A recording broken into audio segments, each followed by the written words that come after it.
जय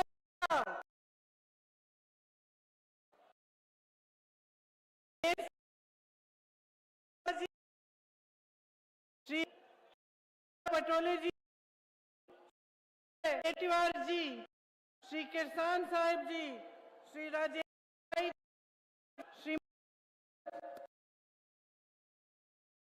चंद्र, श्री जी,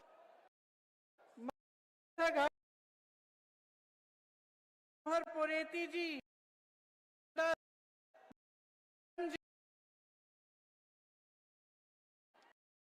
मेरी बहनों,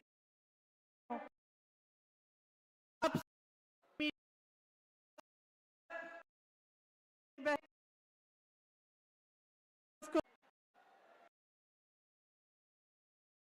कर रही है, वहां धूप भी ज्यादा कष्ट नहीं दूंगी।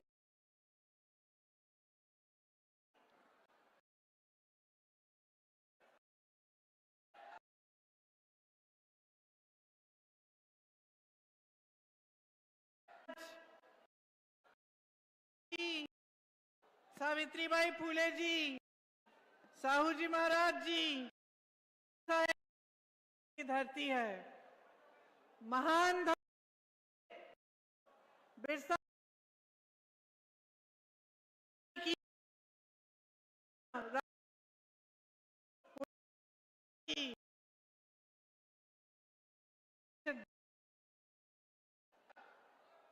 एक बहुत पहला देश की राज्य से हमारे देश जो आज हमारा है, हमारा मजबूत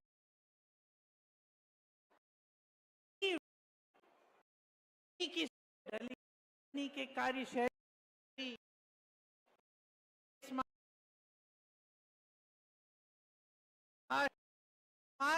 धरती रही है। रानी दुर्गा जी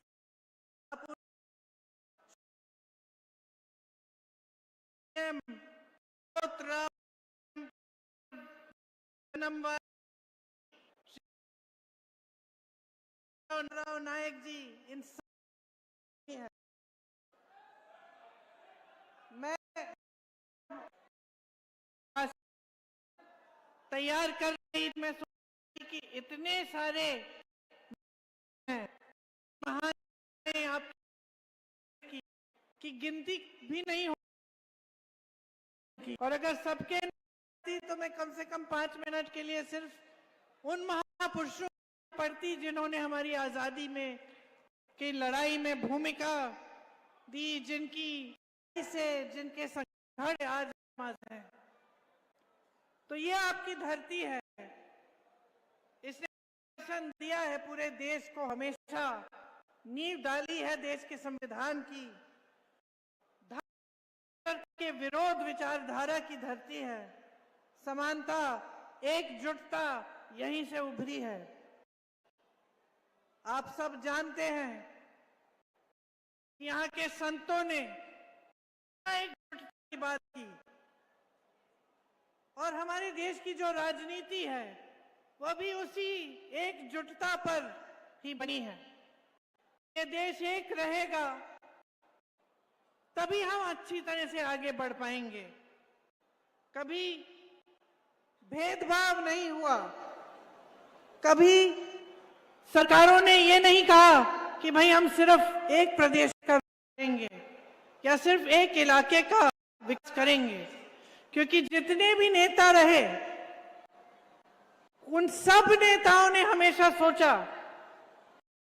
संविधान है, उसने जो शक्ति दी है जन जन को, उस जन जन का प्रतिनिधित्व पूरे देश भर में होना चाहिए। तो बड़े बड़े उद्योग बने, पंडित नेहरू जी ने लगवाए, इंदिरा जी ने लगवाए, उसके बाद भी लगे, तो सिर्फ एक प्रदेश में नहीं पूरे देश भर में लगे। बड़ी एम्स जैसे बड़े अस्पताल, IIM, IIT, बड़ी नहरें, बड़े बांध पूरे देश भर में लगे। आज स्थिति क्या है कि भेदभाव हो रहा है महाराष्ट्र के साथ। जो यहां पे इंडस्ट्रीज लगनी थी, जो बड़े बड़े उद्योग लगने थे, वो आस्ते आस्ते यहां से बाहर जा रहे हैं। आपने देखा होगा कि यहां से इन्होंने बड़ी बड़ी कंपनियां, सेमीकंडक्टर का प्रोजेक्ट महाराष्ट्र में आ रहा था, वो चले गया गुजरात। एयरबस का प्रोजेक्ट महाराष्ट्र में आ रहा था, वो भी गुजरात चले गया। सैफरन प्रोजेक्ट आ रहा था, वो भी गुजरात चले गया। बल्क ड्रग पार्क प्रोजेक्ट, वो भी प्रदेश से बाहर चले गया। तो जितने रोजगार बनने थे, जितनी इंडस्ट्री आनी थी, आस्ते आस्ते महाराष्ट्र से बाहर चले। लगभग 10 लाख करोड़ का निवेश यहां से हटा है। 8 लाख नौकरियां महाराष्ट्र से बाहर चली गई हैं। 6000 से ज्यादा कंपनियां बंद हो चुकी हैं। ये आज महाराष्ट्र की स्थिति है। बड़े बड़े नेता आते हैं भाजपा के, शिवाजी महाराज जी का नाम लेते हैं, बातें बहुत बड़ी बड़ी करते हैं, साथ साथ शिवाजी महाराज जी का अपमान भी हो रहा है। उनकी प्रतिमा का शिलान्यास 7 साल पहले मोदी जी ने लगवाया। किसी ने पूछा क्या हुआ? वो प्रतिमा बनी ही नहीं। आस्ते आस्ते का काम बंद किया गया, उसका निर्माण ही बंद हो गया। संसद के बाहर उनकी प्रतिमा थी, वो हटाई गई। सिंधुदुर्ग की जो प्रतिमा बनी, उसकी हालत देखिए, दह गई। इतना भ्रष्टाचार था कि उसके बनाने में भी भ्रष्टाचार किया। लेकिन हां, मंच पर नाम जरूर लेंगे। असली सम्मान नहीं है, इनकी बातों में गहराई नहीं है, सिर्फ नारेबाजी है। बड़े बड़े नारे देते हैं। एक है तो सेफ है। सेफ अंग्रेजी का शब्द है, इसके 2 मायने होते हैं अंग्रेजी में। एक तो होता है सेफ, जो सुरक्षित होता है। दूसरा होता है सेफ, जो तिजोरी होती है। और पूरा देश जानता है मोदी जी, आज एक ही सेफ है, अडानी जी। और वही अडानी जी आपकी तिजोरी भी रखते हैं। इनके राज में ना किसान सुरक्षित है, ना मजदूर सुरक्षित है, ना मेरी बहनें सुरक्षित हैं, ना यहाँ के उद्योग सुरक्षित हैं। क्या सुरक्षित है?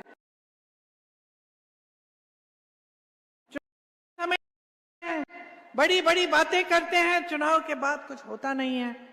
दूसरी तरफ आप कांग्रेस की सरकारों को देखिए। जहां जहां कांग्रेस की सरकार बनी, हमने गारंटी दी। हमने कहा चुनाव के बाद हम इन गारंटियों को, आपको गारंटी देते हैं, हम ये चीजें करेंगे। आप कर्नाटका में फोन लगाइए, तेलंगाना में फोन लगाइए, हिमाचल में पूछिए, जो गारंटी हमने दी वो चुनाव के 1 दिन बाद से लागू होनी शुरू हुई। यहां छत्तीसगढ़ के पूर्व मुख्यमंत्री जी बैठे हैं, बघेल जी। जब इनकी सरकार बनी थी तो कांग्रेस ने ये कहा था कि किसानों के कर्ज माफ करेंगे। बघेल जी, सच है कि नहीं कि 24 घंटों के अंदर अंदर आपने किसानों के कर्ज माफ करना शुरू किया? 24 घंटों के अंदर अंदर। तो जो हम कह रहे हैं वो एक बात है, वो सच्चाई की बात है। हम कहते हैं कि हम कुछ करके दिखाएंगे, तो चुनाव के बाद जैसे ही सरकार बनती है वो काम शुरू हो जाता है। उसके विपरीत भाजपा की विचारधारा है, भाजपा की सोच है।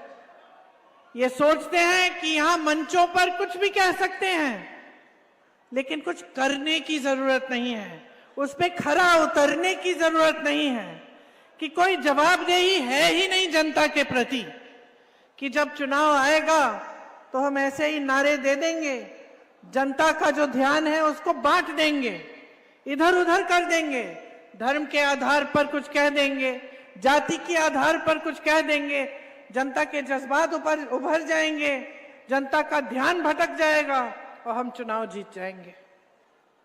तो एक जो जवाबदेही होती थी जो हमारे संविधान ने बनाई, संविधान में लिखी हुई है कि वोट आपका है, शक्ति आपकी है, आप बदलाव ला सकते हो, जनता के प्रति जवाबदेही होगी हर नेता की, हर प्रधानमंत्री की, हर मंत्री की, वो इन्होंने आस्ते आस्ते 10 सालों में वो परंपरा छोड़ दी है और वो जवाबदेही खत्म होने जा रही है।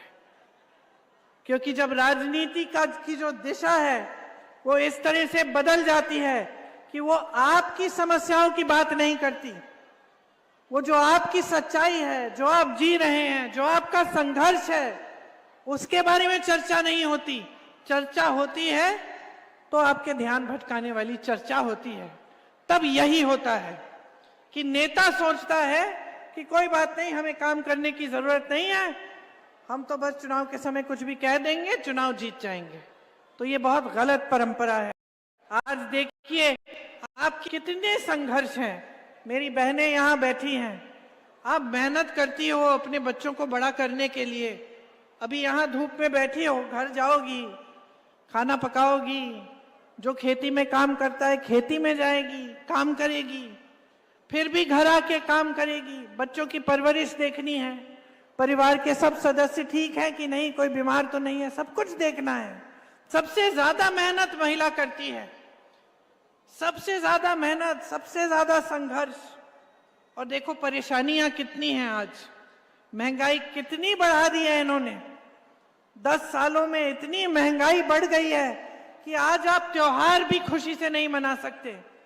त्योहार आता है, घबराहट होती है, दिवाली आ रही है, पुताई करनी पड़ेगी, मेहमान आएंगे, खाना बनाना पड़ेगा, नहीं करेंगे, कैसे करेंगे। जो खुशी का मौका है उससे भी घबराने लगे हैं लोग, क्योंकि महंगाई इतनी बेहद ज्यादा हो गई है, हर चीज जीएसटी लग,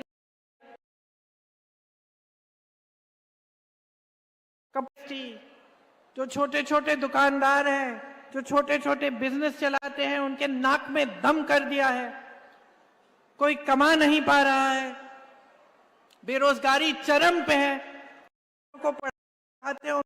आज देखो ये जमाना नहीं रहा कि कोई गरीब परिवार का है, गांव में है, तो सोचता है कि चलो 8वीं तक पढ़ा देंगे और बस, ये जमाना नहीं रहा। आज गरीब से गरीब परिवार में, पिछड़े से पिछड़े इलाके में कोई चले जाए, देखे गरीब से गरीब परिवार में माँ बाप चाहते हैं कि ये बेटा पढ़ेगा लिखेगा, अच्छी इसका अच्छा भविष्य बनेगा, और कुछ भी करते हैं उसकी पढ़ाई के लिए, देते हैं ट्यूशन की फीस को भरने के लिए, इम्तिहान देगा, पास हो जाएगा, रोजगार मिलेगा।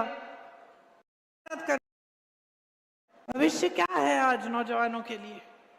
इम्तिहान देते हैं तो उसमें भी कुछ घोटाला हो जाता है, गड़बड़ हो जाती है। माँ बाप पढ़ाते हैं, लिखाते हैं, मेहनत करते हैं, रोजगार नहीं मिलता, नशे का शिकार बन जाता है। तो सरकार की सबसे पहली नीति तो यही होनी चाहिए कि मजबूत रोजगार दिलवाए, कि जो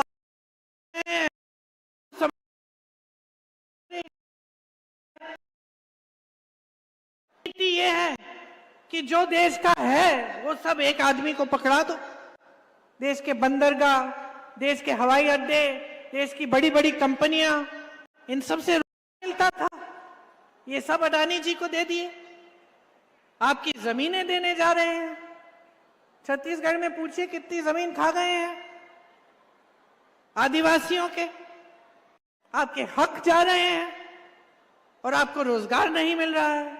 यहां से बड़ी बड़ी कंपनियां जा रही हैं, और जो सरकारी कंपनियां हैं उनमें कॉन्ट्रैक्ट का सिस्टम आ गया है, ठेके का सिस्टम आ गया है। आज महाराष्ट्र में 2.5 लाख खाली पद हैं, और अगर मैं अभी कहूंगी कि हाथ उठाओ यहां कितने बेरोजगार नौजवान हैं, तो सारे हाथ उठ जाएंगे। उठा के दिखाओ।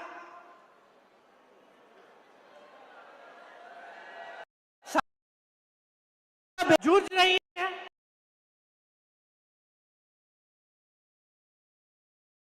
बड़े आपने भरे नहीं है, तो क्या कर रहे हैं? सरकार क्या कर रही है? आपको मालूम है सबसे ज्यादा आत्महत्या नौजवानों की आज महाराष्ट्र में है। सोचिए जो प्रदेश सबसे आगे होता था हर चीज में, आज इसमें आगे हो गया है, क्योंकि इनकी नीतियां एकदम गलत हैं।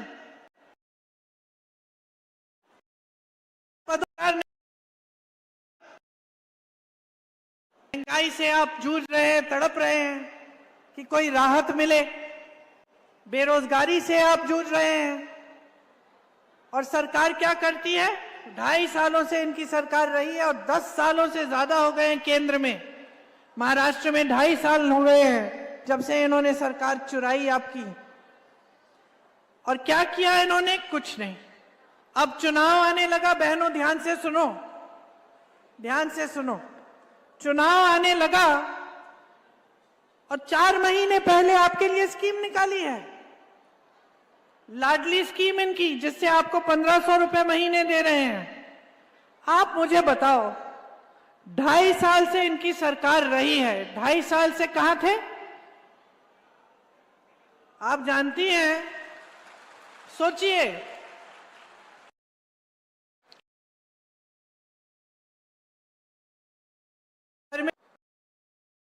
हो गई। उसने शादी कर ली, आपने शादी करा ली, और वो नालायक काम नहीं करता, बेटी की देखभाल नहीं करता, कमाता नहीं है, जाके जुआ खेलता है। एक दिन आ गया कि वो प्यार से बातें कर आपकी बेटी से, और अच्छी अच्छी बातें कर रहा है कि मैं ये खरीद के दूंगा, वो खरीद के दूंगा। तो आप क्या कहेंगी? क्या कहेंगी बेटी को? अब यही कहेंगी ना कि असली चरित्र पहचानो, ये तो 2-3 दिन से अच्छा है, इसको कुछ जरूर चाहिए होगा तुमसे, यही कहोगी ना? तो यही तो सिलसिला है 2.5 सालों से। अब चुनाव के पहले आ गए, सोचते कि आपका वोट खरीदे इन पैसे, और आपसे कितने सालों में इन्होंने, महंगाई इतनी बढ़ चुकी है, आपका बच्चा पैदा होता है के लिए दोगे तो क्या दिया? स्कूल गया, स्कूल फीस भरने के लिए आपको इतना महंगा करके आप कॉपी पेंसिल पर जीएसटी, खाने पर जीएसटी है, बीमार पड़ गया आपका बच्चा, उसके इलाज पर जीएसटी है। इतनी महंगाई है, आप टैक्स, और ये बड़े बड़े उद्योगपति, इनकी टैक्स नहीं, इनकी टैक्स आगे नहीं बढ़ी है, आप पे टैक्स डालते रहते हैं। इनकी टैक्स वही की वही है जहां पहले थी, उसको नहीं बढ़ाया है किसी ने। लाख करोड़ रुपए इन्होंने बड़े बड़े उद्योगपतियों के माफ किए हैं। किसानों का कर्ज माफ किया है? आपके लिए कोई भी सुविधा है? आज किसान परेशान है, चाहे वो कपास का किसान हो, परेशानियों से लदा हुआ है, कमा नहीं पा रहा है, हर चीज का दाम महंगा हो गया है, खेती पे जीएसटी है, सब चीज महंगी हो गई है, खेती नहीं कर पा रहा है। सोयाबीन का किसान, कपास का किसान, किसी से भी पूछ लें। मैं पूछना चाहती हूं आपसे, आप कमा पा रहे हैं क्या अपनी खेती? कि सिर्फ आप परेशानियों में ही उसी दलदल में नहीं पा रहे हैं? तो ये परिस्थितियां हैं यहाँ की। यहाँ आदिवासी भाई बहन बहुत है मेरे। आपको मालूम होगा कि यूपीए के समय में तड़ोबा को फॉरेस्ट रिजर्व से के माइनिंग से बचाया था, प्रस्ताव को नकार दिया था। 2020 में मोदी जी की सरकार ने 41 कोल ब्लॉक की प्रक्रिया शुरू की। महाविकास आघाड़ी ने इसको रुकवाया, लेकिन आज इन चीजों की कहीं रोक नहीं है। जो आपकी जमीनें हैं ये दी जा रही हैं माइनिंग के लिए, अलग अलग चीजों के लिए आपसे छीनी जा रही हैं। बड़े बड़े अडानी जी जैसे उद्योगपतियों के लिए सारी नीतियां बन रही हैं, लेकिन आपको जो सुरक्षित रखती हैं उन नीतियों को कमजोर किया जा रहा है। कांग्रेस का वनाधिकार कानून था, आदिवासियों को जंगल, जल, जमीन पे हक दिया था, और ये हक कोई आसान नहीं था। ये परंपरा है, पुराना हक है आपका। और मेरी दादी जी इंदिरा जी कहती थी कि जो आदिवासी भाई बहन हैं, इनकी जो परंपरा है ये सर्वोपरि है। उस समय लोग इस बात की गहराई को समझते नहीं थे। आज पूरे विश्व में लोग कहते हैं कि पानी, कि धरती, हमारे पहाड़, हमारे जंगल, इनका आदर करना चाहिए, इनको बचा कर रखना चाहिए, नहीं तो हमारी पूरी पृथ्वी खत्म हो जाए। आज पूरी है आपकी क्या परंपराएं हैं, आप किस तरह से जीवन जीते हैं, जल, जंगल, जमीन का आदर।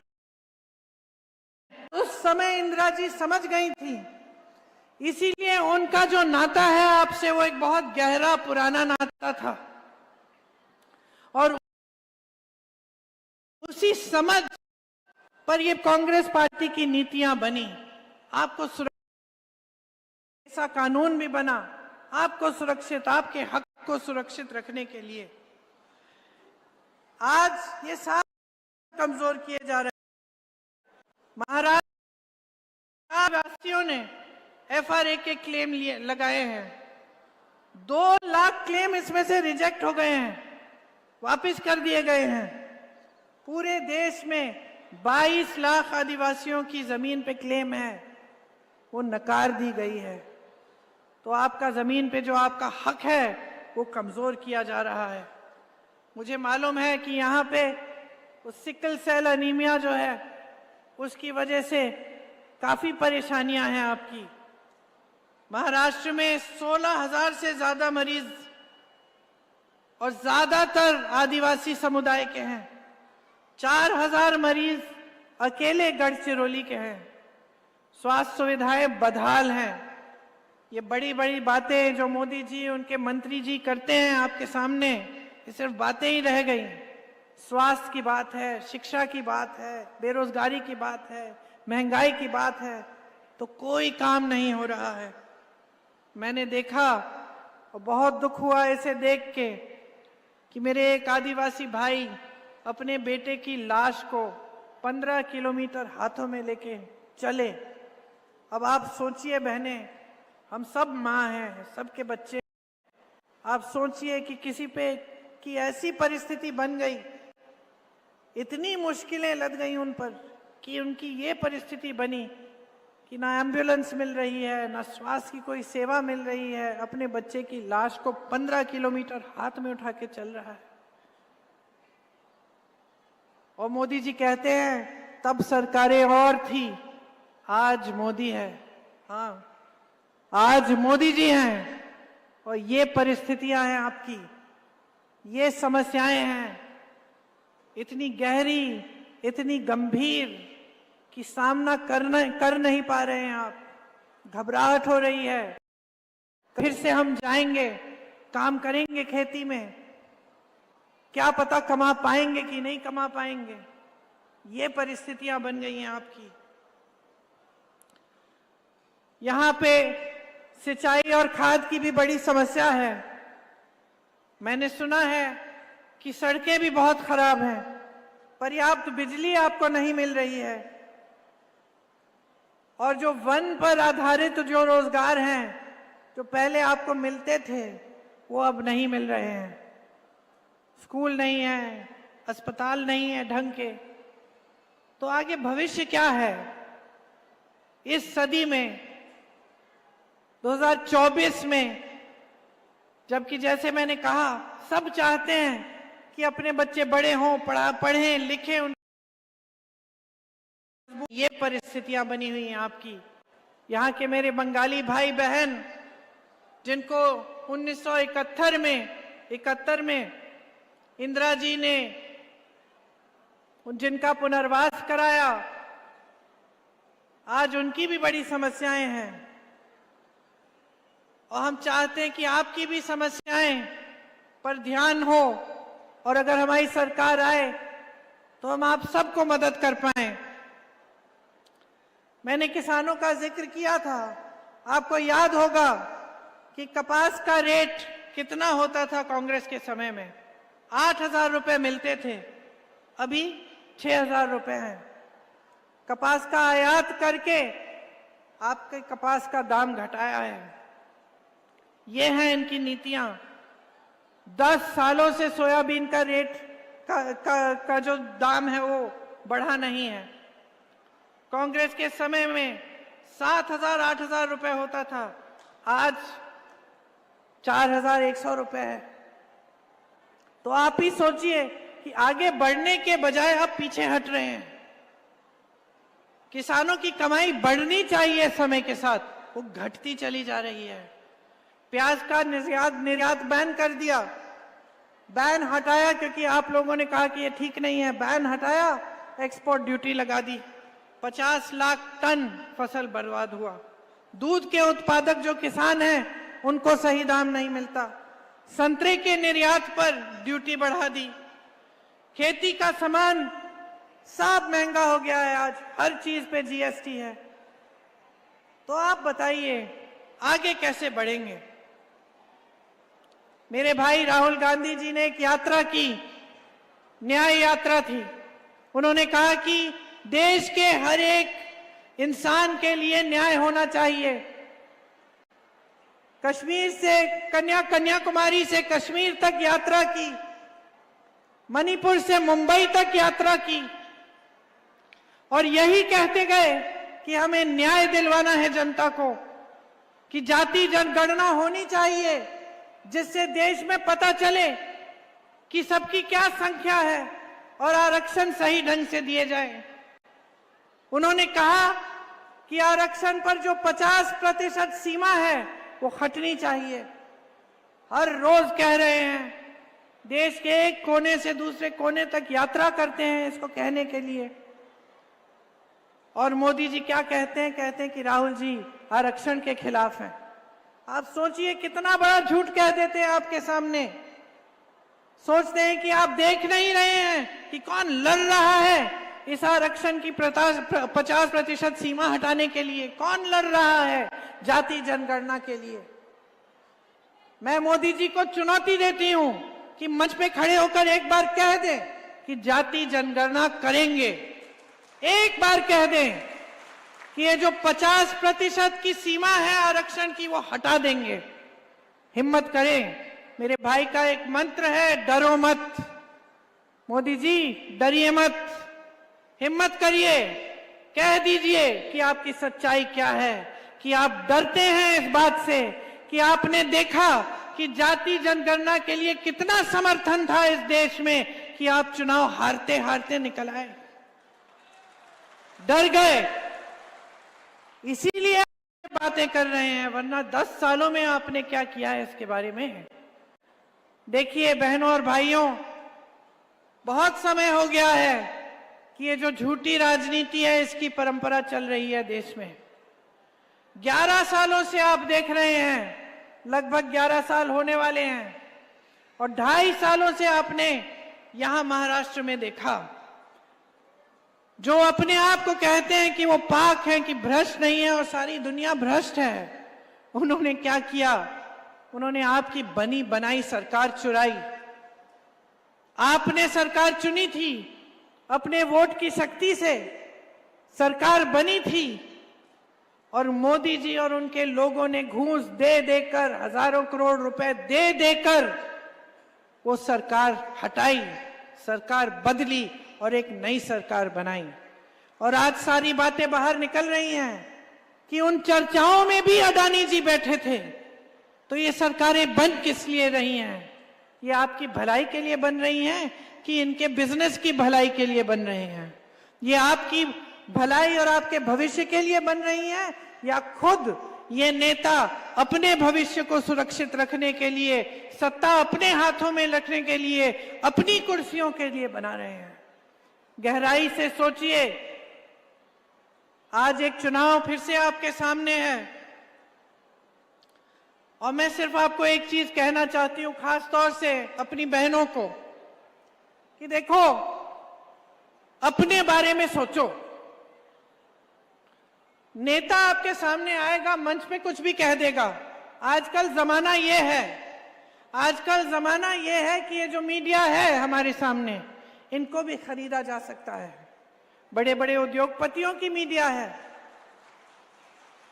आपको कुछ भी कहा जा सकता है। आप सिर्फ बातों के भरोसे मत चलिए। ये चुनाव आपकी जरूरतों पे लड़ा जाना चाहिए। आपकी क्या परिस्थिति है? इनकी सरकार इतनी समय से है, क्या आपको पानी के लिए संघर्ष करना पड़ता है कि पानी मिल जाता है? क्या बिजली आ रही है आपके घर में? क्या कमाई हो रही है? क्या बेरोजगारी कम हो रही है? क्या महंगाई कम हो रही है? ये है असली सवाल। असली सवाल ये है कि आप इस देश की जनता हो, आपके जीवन में तरक्की आ रही है कि नहीं। ये एक सवाल है बस, इसके बारे में सोचो। अर्जुन की तरह अपना ध्यान एकदम एक चीज पे रखो, वो है आपका भविष्य, आपके बच्चों का भविष्य और आपकी जिंदगी, आपका जीवन। क्योंकि मोदी जी के मंत्री, जो यहाँ के मुख्यमंत्री हैं, वो सब अपनी ही दुनिया में रहते हैं। वो कभी जनता से मिलते जुलते नहीं है, कट गए हैं जनता से। उनको पता भी नहीं है कि आपके संघर्ष क्या है। वो तो सिर्फ मंच पे आके अच्छे अच्छे भाषण देके, नए नए नारे देके चले जाते हैं। जीवन तो आप जी रही हैं, आप जी रहे हो। खेती में रोज काम करते हो, कमा नहीं पा रहे हो। घर जाती हो, बच्चे को खाना खिला नहीं पा रही हो, भूखी सोती हो, क्योंकि देखती हो कि सबने खाना खा लिया है, चलो मैं छोड़ दूंगी, मैं कल खा लूंगी। ये परिस्थिति नहीं होनी चाहिए आपकी। इसीलिए अगर आप अपने लिए नहीं लड़ेंगे, अगर आप अपने वोट की शक्ति को नहीं पहचानेंगे, अगर आप खड़े नहीं होंगे और आप नहीं कहेंगे कि बहुत हो गया, हमें बदलाव चाहिए, हमें एक नई सरकार चाहिए जिसे कोई खरीद ना पाए, जो हमारे लिए काम करे, जो हमारी जरूरतों को पूरी करे, जो हमारी समस्याओं का हल करे, तभी बदलाव आएगा। और सबसे बड़ी शक्ति मेरी बहनों आपकी है, सबसे बड़ी शक्ति। ये कभी मत समझो कि आप कमजोर हो। इस देश की आधी आबादी हो, कमजोर नहीं हो, इस देश की शक्ति हो, इस देश के भविष्य को बनाने वाली हो। बच्चे तुम पालती हो, उनका परवरिश तुम करती हो, पूरे परिवार की सेहत, पूरे परिवार का खाना, पूरे परिवार के लिए सारा काम तुम करती हो, आखिर में तुम सोती हो। ये देश तुम्हारा है, बशर्ते अपनी शक्ति को समझो, अपने आप को कमजोर मत समझो। ये समझो कि इस देश की महिला इस देश की रीढ़ की हड्डी है।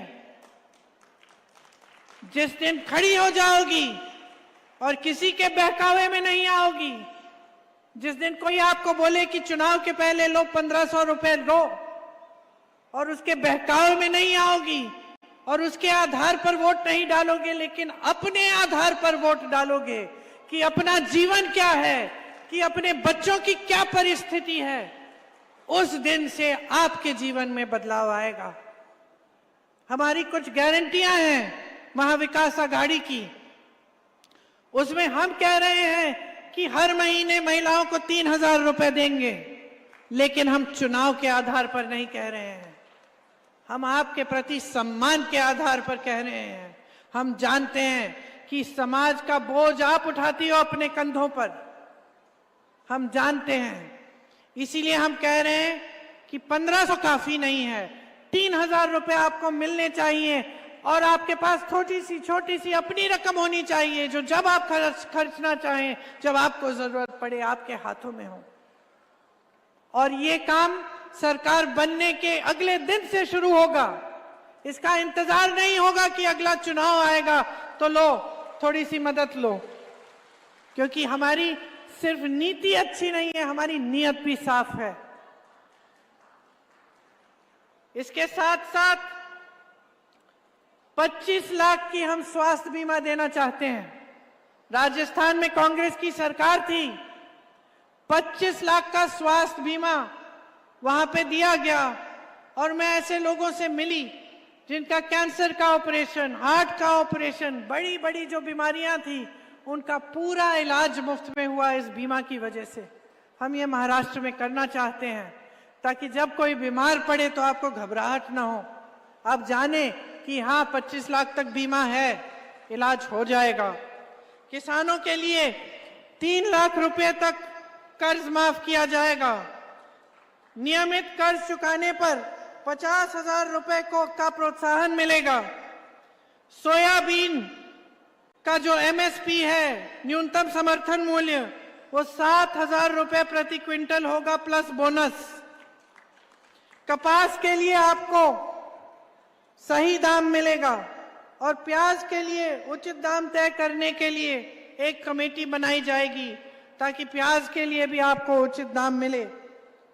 यहाँ पे जो नौजवान हैं जिन्होंने हाथ उठाया कि बेरोजगार हैं, ये जो 2.5 लाख पद खाली हैं इनके राज्य में, इनको पूरा करने के लिए, इनको भरने का काम महाविकास आघाड़ी की सरकार करेगी।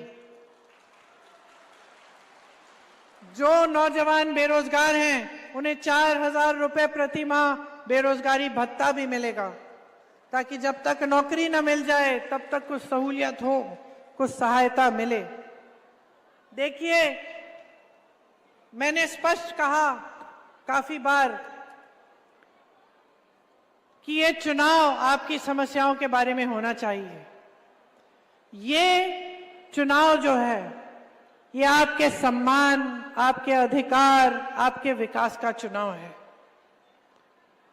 इसमें आप अपना वोट एकदम ध्यान से इस्तेमाल करिए, विवेक से इस्तेमाल करिए।